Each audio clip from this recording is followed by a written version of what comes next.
इस प्रेस वार्ता में पधारे सभी पत्रकार बंधुओं का सादर वंदन करते हैं, अभिनंदन करते हैं, स्वागत करते हैं।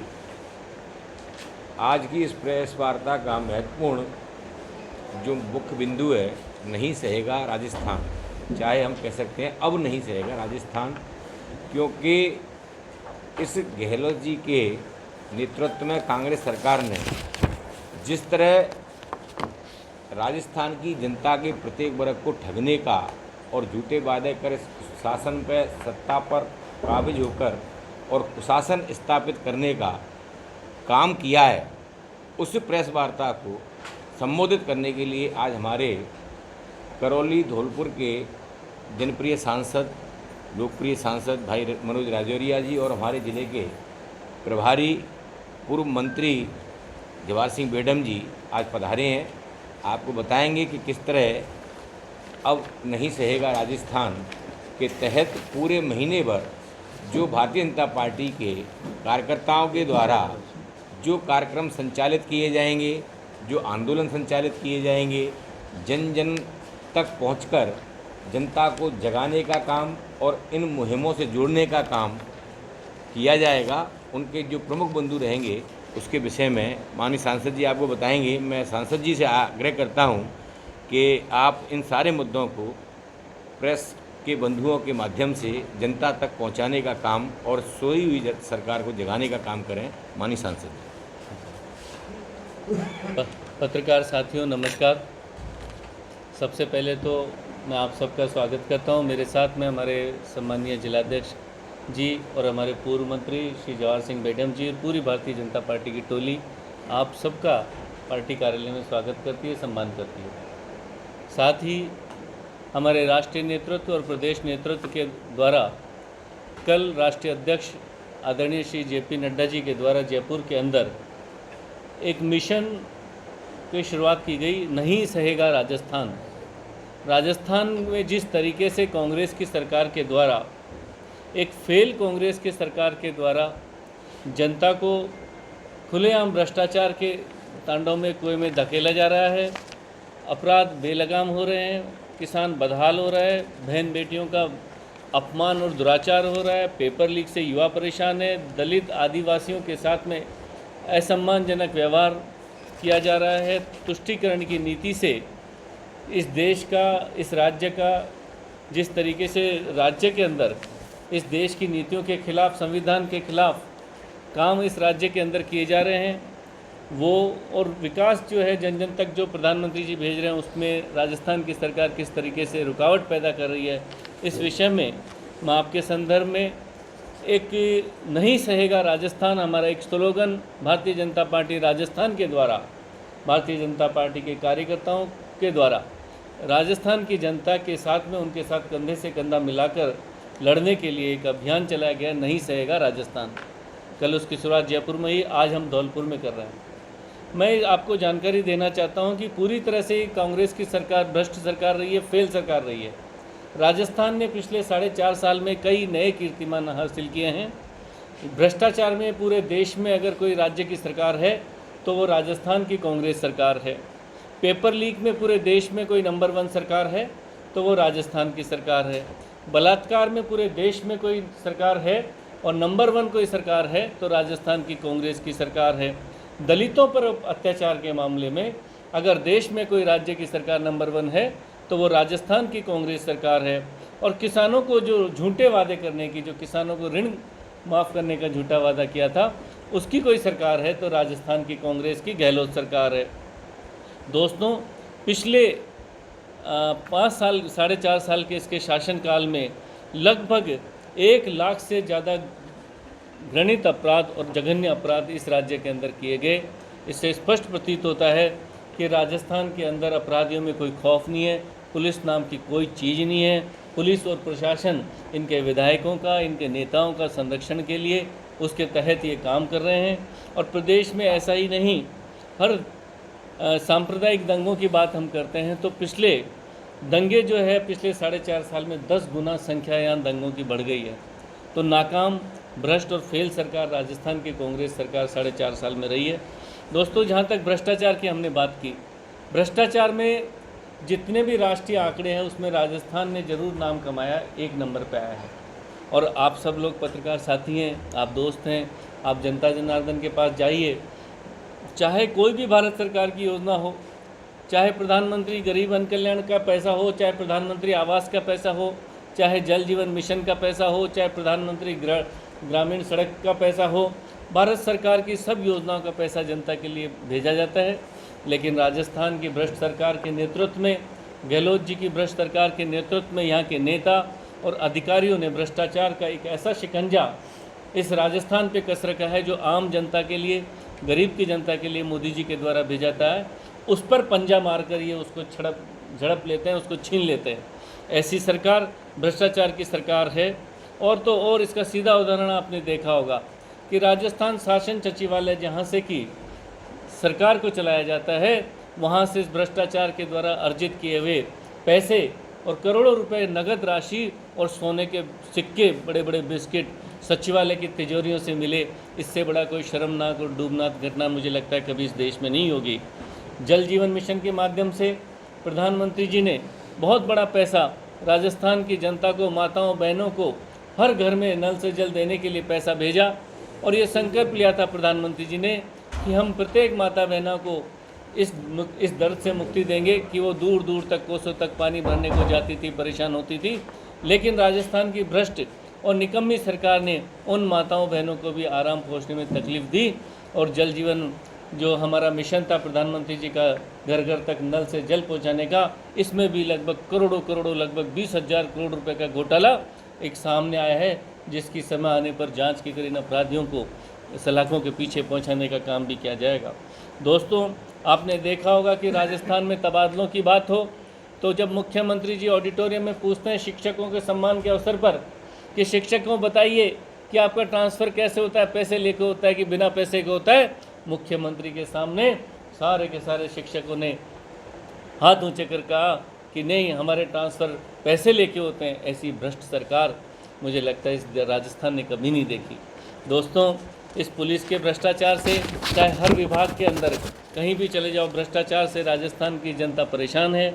इसी प्रकार से अपराधों की बात करते हैं तो जैसा कि मैंने बताया कि राजस्थान में लगभग 1 लाख जघन्य अपराध पिछले 4.5 साल के अंदर हुए हैं। इसी प्रकार से क्राइम में राजस्थान नंबर 1 आया है, जो कि कभी उत्तर प्रदेश और बिहार के लिए सुना जाता था। राजस्थान गौरवशाली संस्कृति का एक राज्य रहा है। राजस्थान प्यार का, प्रेम का, संस्कार का राज्य रहा है और आज उसी शांतिपूर्व और प्यार भरे राजस्थान को, राजस्थान की गहलोत सरकार ने, कांग्रेस सरकार ने अपराधों में नंबर 1 बना दिया। ऐसी सरकार को उखाड़ फेंकने के लिए भारतीय जनता पार्टी राजस्थान ने नहीं सहेगा, राजस्थान का संकल्प लिया है। महिलाओं की जहाँ तक बात करता हूँ, महिलाओं के ऊपर 1,90,000 से ज़्यादा जघन्य अपराध इस राजस्थान की सरकार ने किए हैं। अपराधियों को लगता है कि इन महिलाओं का कोई रखवाला नहीं है, अपराधियों को महसूस होता है कि पुलिस हमारा कुछ नहीं बिगाड़ सकती। उसी का परिणाम होता है कि एक के बाद एक घटनाएं, ऐसे अपराधियों के हौसले बुलंद हो जाते हैं कि वो महिलाओं को इस तरीके से अपराध करते हैं। जैसा कि अभी करौली के अंदर भी आपने सुना होगा कि कैसे एक युवती को, उसको मारा गया, उसकी हत्या की गई, उसको तेजाब डाला, गोली मारी, कुएं में पटक दिया, और जिस दुराचार किया गया उसके साथ में, ऐसी घटनाओं के साथ में, क्योंकि अपराधियों को कोई भय नहीं है। दोस्तों, सांप्रदायिक दंगे हों या गैंगवार हो, एक आपने देखा होगा अभी भरतपुर में एक अपराधी को लाया जा रहा था बस के अंदर, पुलिस की गार्डशिप में जब पुलिस थी, अपराधी घुसते हैं और कई गोलियों से पुलिस की मौजूदगी में जो कोर्ट के ऊपर जा रहे थे उसको छलनी करके उसको अपराधी को मार देते हैं। तो ऐसा गैंगवार, ऐसी साम्राज्य की लड़ाई, जिस राज्य में कानून का राज होना चाहिए, वहाँ अपराधी आपस में होड़ कर रहे हैं कि मेरा राज चलेगा। ऐसी गैंग का वार चल रहा है। तो इस राजस्थान को अपराधियों का गढ़ बना दिया, राजस्थान को कांग्रेस ने अपराधियों का राज्य बना दिया। और गैंगस्टर्स को यहाँ दूसरे राज्यों से, जो उत्तर प्रदेश से भाग के आ रहे हैं, जो हरियाणा से भाग के आ रहे हैं, उनके लिए शरण स्थली राजस्थान की सरकार ने अपराधियों के लिए भी बना दिया। दोस्तों, जहाँ तक किसानों की बात है, किसानों को राहुल गांधी जी ने वादा किया था और उस झूठे विश्वास के ऊपर ही राजस्थान की भोली भाली किसानों ने इस राहुल गांधी की कांग्रेस पे भरोसा किया और अपना मत विश्वास के साथ दिया कि कांग्रेस की सरकार आएगी तो राहुल गांधी जी के कहने के अनुसार 10 गिनने तक हमारे कर्ज माफ़ हो जाएंगे। लेकिन दुर्भाग्य की बात है कि जिस संस्कृति में, जिस पार्टी की संस्कृति में सिर्फ छल कपट धोखा बेईमानी हो, जिस पार्टी की संस्कृति में जनता को ठगना हो, जिस पार्टी की संस्कृति में जनता की सेवा नहीं, जनता के साथ छल कपट, छलावा, लूट और भ्रष्टाचार हो, उस पार्टी ने यहाँ के किसानों को लूटा है, उनके मत को लूटा है, उनके विश्वास को लूटा है। आज आपके सामने हम बताते हुए बड़ा शर्म आती है कि उस घोषणा के बावजूद भी 19,000 से ज़्यादा किसानों की राजस्थान में पिछले 4.5 साल में कर्ज के कारण ज़मीनें नीलामी होनी पड़ी। राहुल गांधी जी को आके जवाब देना चाहिए कि राहुल गांधी जी, आपने कहा था कि 10 गिनने तक कर्ज माफ़ कर देंगे, तो 19,000 जो किसान हैं, इनकी कर्ज के कारण इनकी ज़मीनें नीलाम हो गई है। इनकी ज़मीनों का आप क्या मुआवजा देने वाले हैं, इनको कैसे कंपनसेशन देने वाले हैं? और फिर राजस्थान के मुख्यमंत्री सोचते हैं कि हम सरकार में रिपीट कर रहे हैं। रिपीट आप नहीं कर रहे हैं। कांग्रेस की सरकार गलतफहमी में, कांग्रेस के नेता गलतफहमी में, हाँ, इन्होंने ज़रूर ये बेईमानी की है कि भारी पैसा कमाया है, भारी गैंगवार्स बनाए हैं, भारी अपराधियों को संरक्षण दिया है, और राजस्थान की जनता इन अपराधियों के दम पर और इन गैंगस्टर्स के दम पर या भ्रष्टाचार के दम पर इस कांग्रेस की सरकार को जो चल रही है, इसको उखाड़ फेंकने का संकल्प ले चुकी है। 5 सालों में किसानों की जहाँ तक बात करते हैं, लंपी वायरस से गौशाला आप गायों की बात करते हो, 12.5 लाख गायें इस लंपी वायरस से पिछले दिनों मौत के घाट पे उतर गई थी। हम भारतीय जनता पार्टी के कार्यकर्ता कोने कोने मर जाकर जिस तरीके से गौ माता की सेवा कर रहे थे, कांग्रेस के नेता 5 स्टार होटल्स में ऐशो आराम कर रहे थे। कांग्रेस के नेता हमेशा धर्म के नाम पर और जब भी सेवा का काम होता है तो अपने बिलों में धुप जाते हैं। चाहे कोरोना काल में आप देखिए, मोदी सरकार के नेतृत्व में जिस तरीके से पूरे देश में आम जन को बचाने का काम मोदी जी ने किया, प्रधानमंत्री जी के नेतृत्व में किया, भारतीय जनता पार्टी के कार्यकर्ताओं ने अपनी जान की बाजी लगाकर सेवा के कार्य किए। लेकिन राजस्थान की गहलोत सरकार के नेता और इनके कार्यकर्ता अपने बिलों में छुपे रहे और तमाशा देखते रहे। हमारी गौ माता भी मरती रही और इनकी सरकार तमाशा देखती रही। ऐसी सरकार जो मुझे लगता है कि धोखे और भ्रष्टाचार के अलावा कुछ नहीं करती। एक नया धोखा इन्होंने किसानों के साथ शुरू किया कि इन्होंने किसानों के बिजली के बिल कह रहे थे कि हम माफ़ कर देंगे। पिछली सरकार में उन्होंने बोला था, उसका भरोसा किया किसानों ने, लेकिन बिजली के बिल माफ़ नहीं किए, दुगने कर दिए। और जब अब चुनाव का समय आ गया तो गहलोत जी दोबारा बोलते हैं कि हम आम आदमी को 100 यूनिट बिजली फ्री दे देंगे और किसानों को 2000 यूनिट तक फ्री देंगे। गहलोत जी और कांग्रेस की आप सुन लीजिए, आपका छल कपट धोखा पिछले चुनाव में राजस्थान की जनता देख चुकी है। आप बोलते क्या हो, करते क्या हो। आज कांग्रेस की विश्वसनीयता न सिर्फ राजनीतिक सामाजिक पत्रकार बंधु बल्कि आम जनता की नज़र में भी ख़त्म हो चुकी है। आपकी झूठी बातों में अब मुझे लगता है कि राजस्थान की कोई भी जनता नहीं आने वाली है। जहाँ तक बहन बेटियों की बात है, राजस्थान बलात्कार का एक राज्य बन चुका है, क्योंकि बलात्कार के मामले में भी राजस्थान नंबर 1 पे रैंक करता है। इससे ज़्यादा शर्मनाक किसी भी राज्य की कानून व्यवस्था के लिए, किसी भी राज्य की सरकार के लिए नहीं हो सकती। और यहाँ के मुख्यमंत्री के साथ में यहाँ के एक मंत्री, जो कि लोकतंत्र का मंदिर होता है राजस्थान विधानसभा में यहाँ के एक मंत्री बेशर्मी से बोलते हैं कि राजस्थान को तो मर्दों का प्रदेश है, यहाँ ऐसी घटनाएं सामान्य बात है। जिस सरकार की सोच में, जिस सरकार की संस्कृति में, जिस सरकार के संस्कार में, उस जो लोकतंत्र का रक्षक जो विधानसभा है, जो जनता की सेवा और रक्षा करने के लिए जिसको जो मंदिर है, उस मंदिर में अगर वहाँ के मंत्री मुख्यमंत्री की उपस्थिति में ऐसी बातें बोलते हैं तो राजस्थान की बहन बेटियों की इज्जत कहीं सुरक्षित इस कांग्रेस की सरकार में नहीं रह सकती। दोस्तों, प्रतिदिन लगभग 17 बलात्कार की घटनाएं इस राजस्थान के अंदर हो रही है। राजस्थान में 22% बलात्कार के मामले बढ़े हैं। और अभी मैं करौली की घटना बता रहा हूँ कि जब करौली में अपराधी पकड़े गए तो वहाँ के विधायक महोदय जी जवाब देते हैं कि ये तो व्यक्तिगत अफेयर का मामला था। अरे अफेयर किसी का हो या नहीं होते तो जांच बताएगी, लेकिन क्या किसी को मारने का लाइसेंस आपने दे रखा है? क्या किसी बालिका के साथ में उसको झूठे अफेयर में फंसाना और फिर उसके साथ में उसकी हत्या कर देना, जघन्य हत्या कर देना, क्या किसी भी महिला के लिए किसी के बहकावे में आ जाना कोई गुनाह हो गया? क्या जानलेवा अपराध है? और वहाँ के विधायक इसको कह रहे हैं कि ये तो अफेयर था। ऐसी घटनाएं होती रहती है, शर्म की बात है। लेकिन दुर्भाग्य यह है कि जैसा राजा वैसे उसके मंत्री। आज अशोक गहलोत जी जैसे खुद हैं, ऐसे ही इनके मंत्री हैं, इनके विधायक हैं। उनकी संस्कृति, उनकी सोच वैसी ही है। दोस्तों, पेपर लीक की बात आती है। राजस्थान का गरीब आदमी जब बच्चों को पढ़ाता है तो बचपन से पहली क्लास से लेके 12वीं तक और 12वीं के बाद में ग्रेजुएशन कराता है।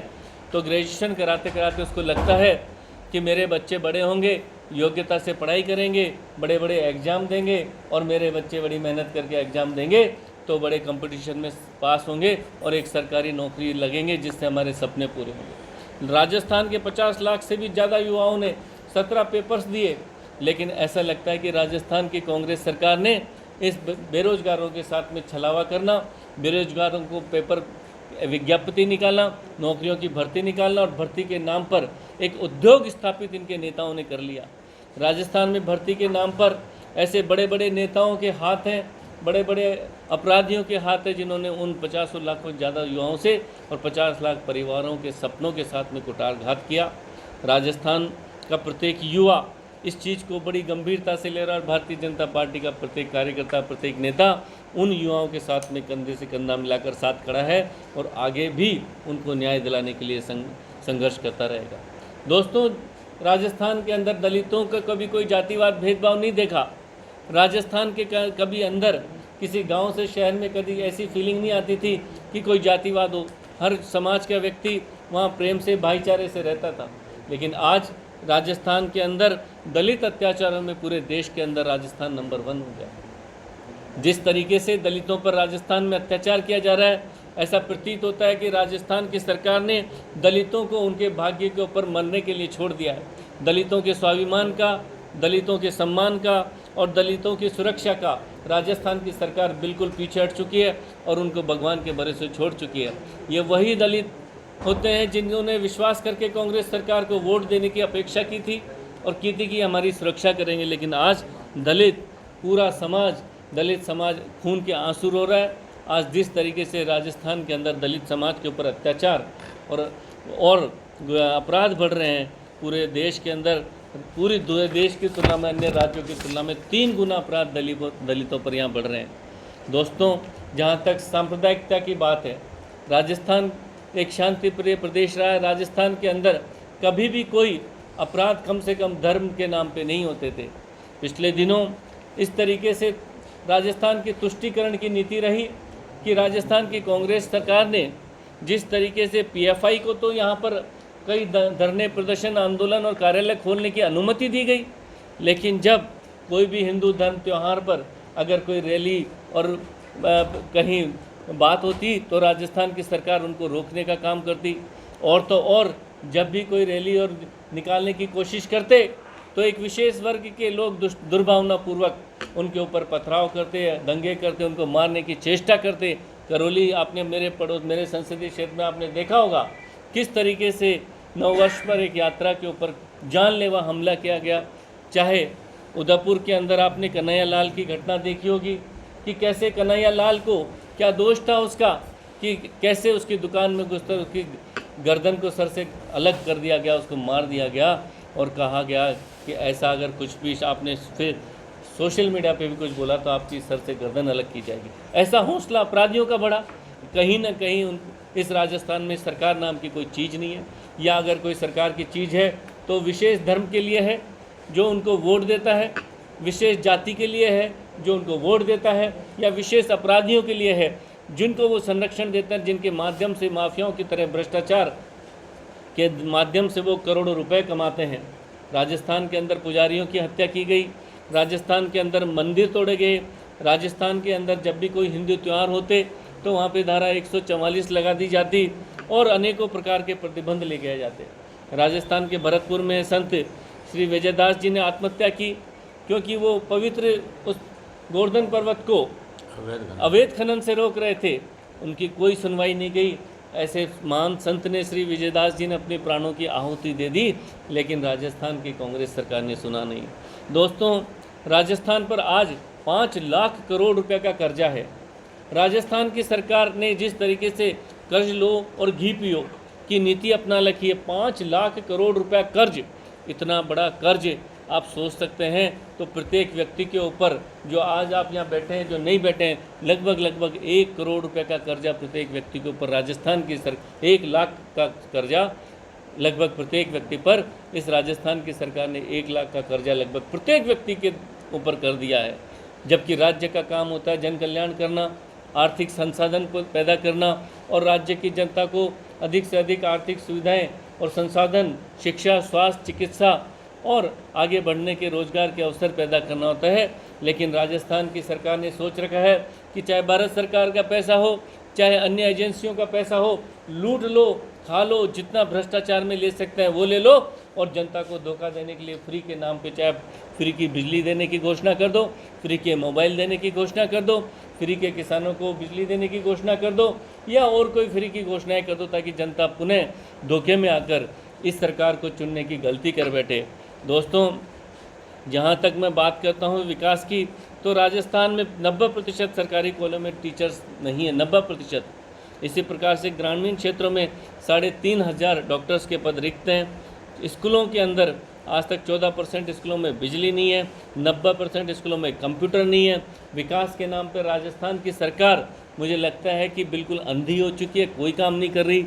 और भारत सरकार, मोदी सरकार जो पैसा भेजती है, जो विकास करती है, उसको भी ये अपने नाम बदल कर, चाहे वो चिरंजीवी के नाम से हो, जो आयुष्मान भारत है, जो प्रधानमंत्री जी का पैसा आता है, उसका नाम बदलकर इन्होंने चिरंजीवी योजना करके जनता के साथ में छल कपट करने का काम कर रहे हैं।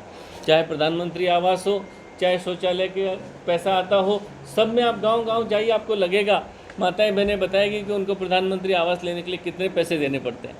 तो ऐसे भ्रष्टाचार की ये सरकार है और इस भ्रष्टाचार की सरकार को मुझे लगता है कि राजस्थान की जनता ने सोच लिया कि अब नहीं सहेगा राजस्थान, और राजस्थान की जनता के साथ में इस सरकार को उखाड़ फेंकने के लिए राजस्थान की जनता के साथ में भारतीय जनता पार्टी का प्रत्येक कार्यकर्ता, भारतीय जनता पार्टी का नेतृत्व और भारतीय जनता पार्टी का राष्ट्रीय नेतृत्व और प्रदेश नेतृत्व मिलकर अब नहीं सहेगा राजस्थान जो है, इस स्लोगन के साथ में राजस्थान की जनता को न्याय दिलाने के लिए, राजस्थान की जनता को विकास के रास्ते पर प्रधानमंत्री जी के साथ में कंधे से कंधा मिलाकर आगे ले जाने के लिए, राजस्थान की मैं बहनों को, माताओं को सम्मान और स्वाभिमान से जीवन रहने के लिए, राजस्थान के दलितों को, राजस्थान के किसानों को, राजस्थान के युवकों को स्वाभिमान और सम्मान से उन्नति करने के लिए राजस्थान का प्रत्येक भारतीय जनता पार्टी का कार्यकर्ता और राजस्थान की जनता अब नहीं सहेगा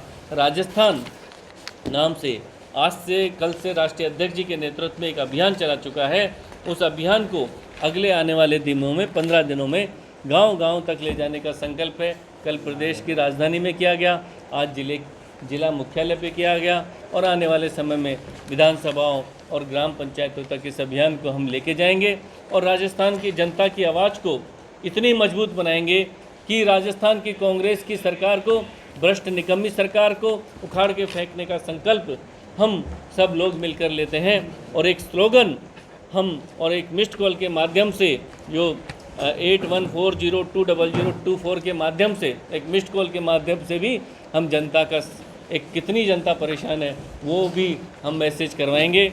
और अब नहीं सहेगा राजस्थान, ये एक स्लोगन के साथ में हम सब लोग राजस्थान की कांग्रेस की भ्रष्ट, निकम्मी, अत्याचारी और सांप्रदायिक सरकार को उखाड़ फेंकने का संकल्प लेते हैं। और आप सब मीडिया के साथियों से हम सब प्रार्थना करते हैं कि जो हमने तथ्य दिए हैं, जो जानकारी दी है, आप सब समाज हित में, राज्य हित में और इस राज्य की उन्नति के लिए इसको आपका प्यार, आपका आशीर्वाद, आपका स्नेह हमको चाहिए। तो आप अधिक से अधिक संख्या में, अधिक से अधिक आपका आशीर्वाद हमको मिले ताकि ये जन तक आवाज़ हमारी, जो राजस्थान की जनता की आवाज़ पहुँचे। और आज एक ये पोस्टर भी हम जारी कर रहे हैं। धन्यवाद पत्रकार बंधुओं का। आज की इस प्रेस वार्ता में हृदय से स्वागत। आज के मुख्य वक्ता और यहाँ के धौलपुर करौली के सांसद आदरणीय मनोज राजौरिया जी ने आपको विस्तृत रूप से राजस्थान की कांग्रेस सरकार के काले कारनामों को उजागर किया है और हिंदू विरोधी महाभ्रष्ट धोखेबाज सरकार के जो 5 साल के क्रियाकलाप रहे उनको विस्तृत रूप से बताया है। भारतीय जनता पार्टी ने नहीं सहेगा राजस्थान का स्लोगन लेकर के इस कांग्रेस के सरकार के खिलाफ जो जनजागरण अभियान चलाने का निर्णय लिया। इस कार्यक्रम की लॉन्चिंग कल 16 जुलाई को भारतीय जनता पार्टी के राष्ट्रीय अध्यक्ष माननीय JP नड्डा साहब ने जयपुर से की है, जहां लाखों की संख्या में लोगों ने इकट्ठा होकर के उसको जन समर्थन भी दिया है और नहीं सहेगा राजस्थान के लोगों को एक तरह से स्वीकृति प्रदान करके आम जन के बीच में जाने का आह्वान किया है। भारतीय जनता पार्टी ने ये तय किया है 16 जुलाई को लॉन्चिंग के बाद 17 जुलाई को, जो आज माननीय सांसद जी और जिलाध्यक्ष जी और हम सब लोग आपके सामने मुखातिब हुए हैं, प्रेस के माध्यम से कांग्रेस के काले कारनामों को उजागर करेंगे। 18 जुलाई को बाबा साहब भीमराव अंबेडकर जी या महात्मा गांधी जी की प्रतिमा के सामने 18 और 19 जुलाई, एक दिन कोई भी हो सकता है, उसमें पार्टी के कार्यकर्ता और आम जन को साथ लेकर के काली पट्टी बांध करके उपवास पर बैठेंगे और इस सरकार की आंखें खोलने का काम करेंगे। 18 से 24 नहीं सहेगा राजस्थान के लिए जनसंपर्क होगा। हमारे कार्यकर्ता गांव-गांव, ढाणी-ढाणी जाएंगे। गांव-गांव, ढाणी-ढाणी जाकर के हमारे जो स्टिकर हैं, स्टिकर भी हैं, गोल स्टिकर हैं, उनको जनता के बीच में ले जाएंगे। और ये जो सामग्री है, जो इसका असलियत है कांग्रेस सरकार की, किसान विरोधी है, युवा विरोधी है, दलित विरोधी है, महिलाओं के प्रति संवेदनशील नहीं है, विकास के कोई काम नहीं हुए, सारी चीज़ों को जनता के सामने रखने का काम करेंगे। और पंचायत स्तर पर चौपालें होंगी, सभाएं होंगी और पदयात्रा भी होगी। उसमें हमने विधानसभा मुख्यालय पर 1 किलोमीटर की पदयात्रा करने का भी निर्णय किया है। पार्टी के कार्यकर्ता विधानसभा मुख्यालय पर या बड़े कस्बे में 1 किलोमीटर तक की पदयात्रा भी करेंगे और चौपालें जहाँ होंगी पंचायत स्तर पर, उन चौपालों में भी पदयात्रा के कार्यक्रम रखे गए हैं। 19 से 20 जुलाई, ये मैंने बता ही दिया, पदयात्राएं हम इस बीच में रखेंगे।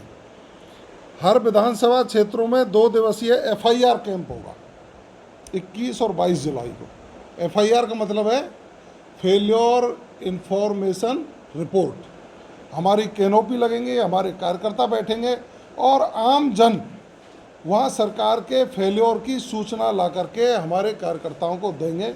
उसको इकट्ठा करके हम प्रदेश स्तर पर संकलन करके उसको भेजेंगे कि कहाँ सड़क नहीं बनी, इन्होंने घोषणा की अभी तक सड़क नहीं बनी, हैंडपंप नहीं लगा, पीने के लिए पानी नहीं है, स्कूल में टीचर नहीं है, हॉस्पिटल में डॉक्टर नहीं है, कॉलेजों की स्थिति आपने बताई दी है। और विधायक, आप धौलपुर के विधायकों को देख लीजिए, जिस तरह से इन्होंने झूठ और लूट की दुकान चला रखी है। ये यदि रोड सैंक्शन कराते हैं तो उससे पहले वहाँ ज़मीनें खुद खरीद लेते हैं, इनके परिवारीजन ज़मीनें खरीद लेते हैं और कच्ची मिट्टी डाल करके लोगों को गुमराह करने का काम करते हैं। नगर निगम में, नगर परिषद में और नगर पालिकाओं में जिस तरह का लूट का आलम इन्होंने फैला रखा है, यहाँ झूठे पट्टे, राजाखेड़ा विधानसभा में हम गए थे, माननीय राठौड़ साहब नेता प्रतिपक्ष वहाँ आए थे, झूठे पट्टे बांध, फर्जी पट्टे जिनका कोई औचित्य नहीं है गरीबों को बहकाने के लिए, वो उन्होंने करने का काम किया। इस तरह की FIR कैंप 2 दिन 21 और 22 जुलाई को पार्टी के कार्यकर्ता हर विधानसभा में लगाएंगे और वहाँ लोग उस सूचना को ला करके देंगे, हम संकलन करके प्रदेश को भेजने का काम करेंगे। 25 से 30 जुलाई को जयपुर चलो आप का आह्वान होगा, क्योंकि 1 अगस्त को जयपुर को घेरने का कार्यक्रम है। राजस्थान की कांग्रेस की सरकार जिस तरह से फेल हुई है, नकारा साबित हुई है, उसकी आंखें खोलने के लिए, महाभ्रष्ट महाझूठी सरकार की आंखें खोलने के लिए, घोर हिंदू विरोधी सरकार की आंखें खोलने के लिए 1 अगस्त को जयपुर में महाघेराव का कार्यक्रम रखा है। 25 से 30 जुलाई तक हमारे पार्टी के वरिष्ठ नेता, कार्यकर्ता सभी मैदान में जाएंगे, लोगों को आह्वान करेंगे और हर शक्ति केंद्र और हर बूथ से हमारा कार्यकर्ता और आम जन के व्यक्ति उस महाघेराव में पहुंचने का काम करेंगे। ये पार्टी की एक कार्य योजना इस तरह से रखी गई है। मैं अपेक्षा करता हूं कि आप जैसे लोकतंत्र के चौथे स्तंभ के रूप में जितनी जिम्मेदारी हमारी बनती है, उतनी ही उससे भी ज़्यादा आपकी भी जिम्मेदारी बनती है कि इस धोखेबाज सरकार को बेनकाब करने में आप भी हमारा और जनता का सहयोग करेंगे। धन्यवाद।